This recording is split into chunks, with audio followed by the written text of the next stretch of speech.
Good morning বন্ধুরা, সকলে কেমন আছে জানিও। আর চলো তোমাদের সাথে নিয়ে আজকের ব্লগটা শুরু করছি।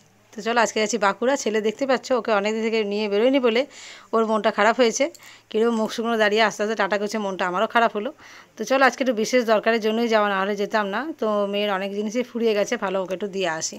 তো চলো, সকাল সকাল ছেলে এখানে অল্প করে পনির রেখেছিলাম আগের দিনে, সেই পনিরটা ও এখন নিজের মতো করে রান্না করছে আর নিজেই ভিডিও করছে, যেহেতু আমি আছি ঠাকুর ঘরে।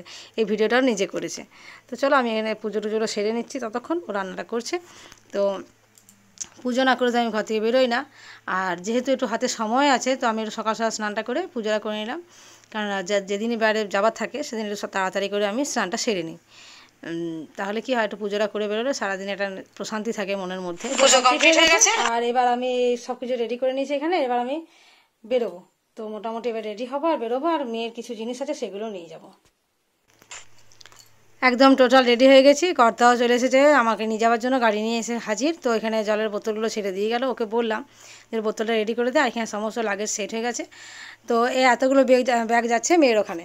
ওর অনেক জিনিসই ফুরিয়ে গেছে, নিত্যদিনের যা প্রয়োজনীয় জিনিস সেগুলো অনেকগুলো মানে কমেই গেছে। তো কিছুদিন একটু অসুবিধার হচ্ছিলো, তখন যাই নিয়ে যায় একটু, যেমন 1 প্লেট নিয়ে যাচ্ছি ডিম, তারপর টুকটাক যেটা বানিয়ে টুকটাক নিজে খেতে পারবে সেরকম জিনিস সব কিছু নিচ্ছি।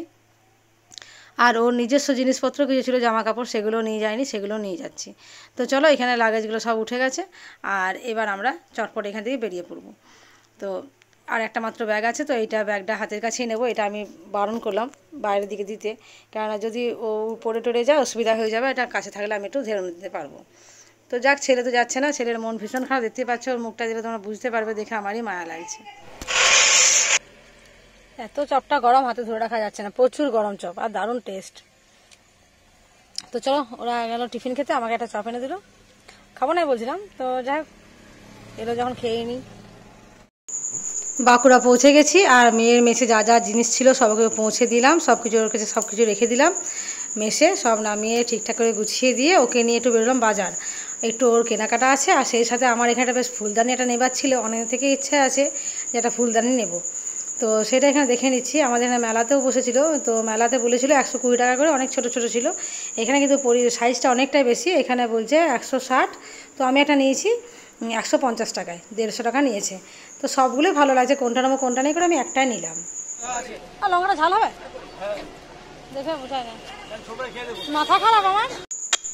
চলো, এখানে আমি সবজি কিনছি মেয়ের জন্য। আর ওর কাছে একদম সবজি টবজি ছিল না, তাহলে এলাম যখন কিনে দিই। তো সেই ফাঁকে আমারও যেগুলো পছন্দের সেগুলো নিজের জন্য ঘরেও কিছু নিয়ে যাব। তো চলো, সবজি বাজার হয়ে যাক। এখান থেকে হয়ে গেলে যাব খাওয়ার ওখানে, হোটেলে খেতে যাব। তো চলো, আমরা পৌঁছে গেছি। এদিকে কর্তা আর ড্রাইভার এখন এসে পৌঁছেনি, ওদের খাবারটা আমি অর্ডার দিয়ে দিয়েছি। তো আমরা খেতে খেতে চলে আসবে বললো, ওদের একটা অন্য কাজ আছে, কাজ সারছে।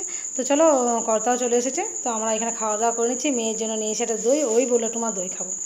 তো এবার ওকে বাড়িতে মেসে পৌঁছে দিয়ে আমি চলে এলাম এখন বাড়ি ফিরবো। তো সেই রাস্তায় এখন ভাবছি যে ছেলের জন্য বিরিয়ানি নেবো। তো বিরিয়ানি লাভার তো আমি নিজেও, তো একটু আমার জন্য নেব, দুজনের জন্য বিরিয়ানি নিয়ে এখন বাড়ি ফিরবো। তো চলো, এখন বাড়ি চলে এসেছি।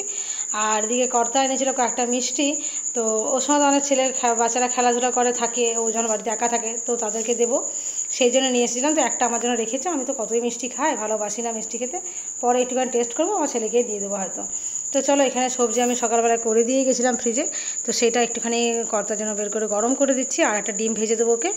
আর আমার আর ছেলের তো আছে বিরিয়ানি, ওই দিয়ে আমাদের হয়ে যাবে। আর কর্তার জন্য ডিম ভাজা আর সবজি, আর রুটি করলাম 3 পিস, ও তো 3টে রুটি খাই। তো চলো, এখানে খাবারগুলো আমরা রেডি করে নিচ্ছি। আর আজকের ব্লগটা সেই সাথে এখানেই শেষ করছি। যদি ভালো লেগে থাকে অবশ্যই একটু লাইক কমেন্ট শেয়ার করে দেবে। যারা সাবস্ক্রাইব করেনি প্লিজ একটু সাবস্ক্রাইব করে দেবে। যারা সাবস্ক্রাইব করেছে তাদেরকে অনেক অনেক ধন্যবাদ, সাথে থেকো।